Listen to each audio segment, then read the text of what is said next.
2026 বীৰ লাচিত সেনা অবিহনে অসমত কোনেও চৰকাৰ গঠন কৰিব নোৱাৰে। 2026 বিধানসভা নিৰ্বাচনত মুখ্য ভূমিকা ল'ব বীৰ লাচিত সেনাই। কংগ্ৰেছ বিজেপিৰ নেগুৰত ধৰি জাতীয়তাবাদ নহয়, বিৰোধী ঐক্যৰ মাজত অসমৰ মানুহে অনৈক্যহে দেখিছে।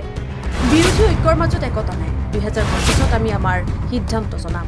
মন্তব্য বীৰ লাচিত সেনাৰ নেতা শৃংখল চলিহাৰ। জাতীয়তাবাদী শিবিৰসমূহৰ কাৰণেতো বেয়া কথা, আৰু কংগ্ৰেছ বিজেপি নেগুৰত ধৰি জাতীয়তাবাদ নহয়। জাতীয়তাবাদ হ'লে শুদ্ধ জাতীয়তাবাদ হ'ব লাগিব। আৰু জাতীয়তাবাদ মানে কি? জাতীয়তাবাদ মানে আমাৰ খিলঞ্জীয়া মানুহখিনিৰ অধিকাৰ প্ৰতিষ্ঠা কৰা, ৰাজনৈতিকভাৱে অধিকাৰ প্ৰতিষ্ঠা কৰা এখন যুদ্ধ। সেই যুদ্ধখনত হৰা জিকাটো ডাঙৰ কথা নহয়, কিন্তু নিজৰ সত্তাটোক প্ৰতিনিধিত্ব কৰাটো ডাঙৰ কথা। এতিয়া যদি কোনোবাই কংগ্ৰেছৰ লগত থাকি কয় আমি জাতীয়তাবাদী, কোনোবাই যদি বিজেপিৰ লগত থাকি কয় আমি জাতীয়তাবাদী, সেই জাতীয়তাবাদক অসমৰ খিলঞ্জীয়া জনগণে গ্ৰহণ নকৰে।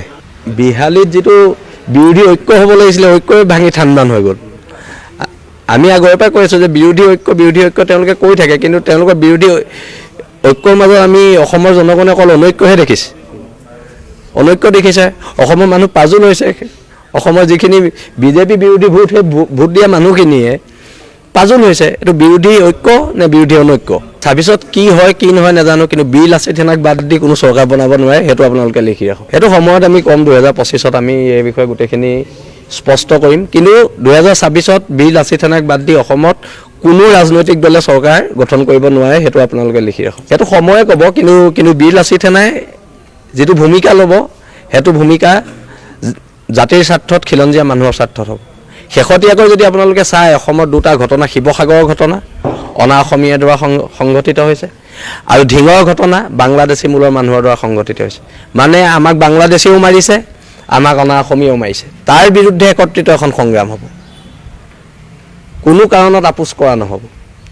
আৰু যিটো ৰাষ্ট্ৰীয় দলেই আমাক ভূমিৰ অধিকাৰ, ৰাজনৈতিক অধিকাৰ, সম্পদৰ ওপৰত অধিকাৰ দিম বুলি প্ৰতিশ্ৰুতি দিব, সেই ৰাজনৈতিক দলকে বীৰ লাচিত সেনা অসমে সমৰ্থন কৰিব। নহয়, বিজেপি নেগুৰত ধৰি আগবাঢ়িলে ভাল কথাটো নহ'ব। যদি নিজৰ দমত জিকি আহিলেহেঁতেন তেতিয়া আমি কথাটো সুকীয়া আছিল। কিন্তু বিজেপি ছাপোৰ্ট লৈ, কংগ্ৰেছৰ ছাপোৰ্ট লৈ এতিয়া অসম গণ পৰিষদে কৈছে যে আমি জাতীয়তাবাদী, তেওঁলোক আছে বিজেপিৰ লগত। সেই জাতীয়তাবাদক অসমৰ খিলঞ্জীয়া জনগণে সমৰ্থন নকৰে। এতিয়া বাকী কংগ্ৰেছৰ লগত যিকেইটা দল লগ লাগিছে, জাতীয়তাবাদী দল, তেওঁলোককতো জাতীয়তাবাদী বুলি অসমৰ জনগণে বিশ্বাসত নলয়, সেইটো স্পষ্ট।